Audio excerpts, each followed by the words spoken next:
চায়ে কাপে প্রথম চুমুক আর প্লেটে যদি থাকে আজকের এই স্পেশাল চিকেন স্ন্যাক্স, তবে সন্ধেটা নিজের থেকেই যেন দারুণ হয়ে যায়।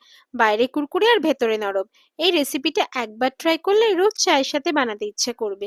নমস্কার বন্ধুরা, আমি অন্বেষা। আজ আপনাদের নিয়ে এসেছি একবারে চায়ের সঙ্গী একটা টেস্টি কুরকুরে আর একদম সহজ টি টাইম চিকেন স্ন্যাক্স। কাজের ফাঁকে হোক, বৃষ্টি বিকেল হোক, বা পরিবারের সঙ্গে আড্ডা, এমন স্ন্যাক্স মুহূর্তেই মধ্যে মুড ফ্রেশ করে দেয়। চলুন আজ একটা ছোট্ট গল্পের মতো করেই বানিয়ে ফেলি। আমি এখানে ৩০০ গ্রাম বোনলেস চিকেন কাবাবের আকারে টুকরো করে কেটে নিয়েছি। পেঁয়াজের খোলা ছাড়িয়ে নিয়েছি এবং ক্যাপসিকামও টুকরো করে কেটে নিয়েছি। এবার একটা টুথপিকের মধ্যে একে একে পেঁয়াজ, ক্যাপসিকাম, চিকেনের টুকরো, আবার ক্যাপসিকাম ও পেঁয়াজ দিয়ে একটা স্টিক তৈরি করেছি। এভাবে আমাদের প্রত্যেকটাই একটা স্টিক এভাবে তৈরি করতে হবে চিকেনে। এভাবে চিকেনের স্টিকগুলো তৈরি করার পর আমি প্লেটে সব স্টিকগুলো একে একে রেখে দেবো। এখানে আমি সব ৩০০ গ্রাম চিকেন ব্যবহার করিনি, কিছুটা রেখে দিয়েছি। আমি এখানে ১০ থেকে ১৫টা স্টিক আমি বানাবো। একে একে স্টিকগুলো গেঁথে আমি প্লেটের মধ্যে একটা রেখে দেব। এবার প্লেটের মধ্যে রেখে দেওয়ার পর আমি এর মধ্যে কিছু মশলা দেব। সেটা হচ্ছে নুন, গোটা গোলমরিচ গুঁড়ো, কাশ্মীরি লঙ্কার গুঁড়ো, আদা বাটা, রসুন বাটা এবং সর্ষের তেল দিয়ে ভালো করে সবকিছু একসাথে আমি মিশিয়ে নেব। যত ভালো করে মেশাবেন তত চিকেন এবং ক্যাপসিকাম এবং পেঁয়াজের মধ্যে মশলাটা ঢুকবে এবং খেতেও খুব টেস্টি হবে যখন আমরা ভাজবো। এটা ম্যারিনেট করে আমি ১০ মিনিটের জন্য সাইডে রেখে দিলাম। এবার এটা ভাজার জন্য একটা ব্যাটার আমাদের তৈরি করতে হবে।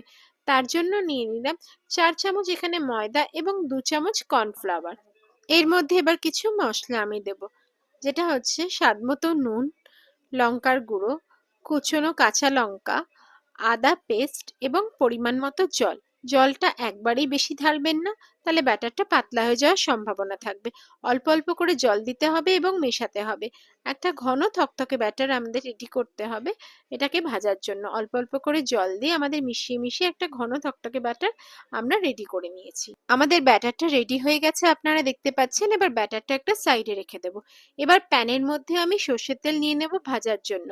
চিকেনের স্টিকগুলো একে একে আমি ব্যাটারে ডুবিয়ে তেলের মধ্যে ছেড়ে দেব। অবশ্যই আমাদের খেয়াল রাখতে হবে এই সময় যেন তেলটা 60 to 70% গরম হয় এবং আঁচটা যেন একদম লো থাকে, নাহলে নিচের একটা অংশ খুব তাড়াতাড়ি জ্বলে যাওয়ার সম্ভাবনা থাকবে এবং চিকেনটা কাঁচা থাকবে। ঢাকনা দিয়ে আমি ১০ থেকে ১৫ মিনিটের জন্য চিকেনটার একটা পিঠ আমি কুক করে নেব।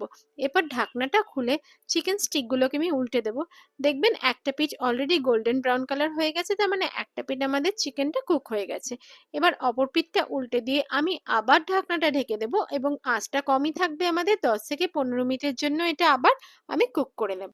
তো বন্ধু, এই ছিল আজকে tea time special chicken snacks. সাধারণ উপকরণে অসাধারণ স্বাদ। যদি রেসিপিটি ভালো লাগে তাহলে লাইক দিন, কমেন্টে জানান আর আমার চ্যানেলটা সাবস্ক্রাইব করতে ভুলবেন না। চায়ের আড্ডা আর যেন একদিনও স্ন্যাক্স ছাড়া না যায়।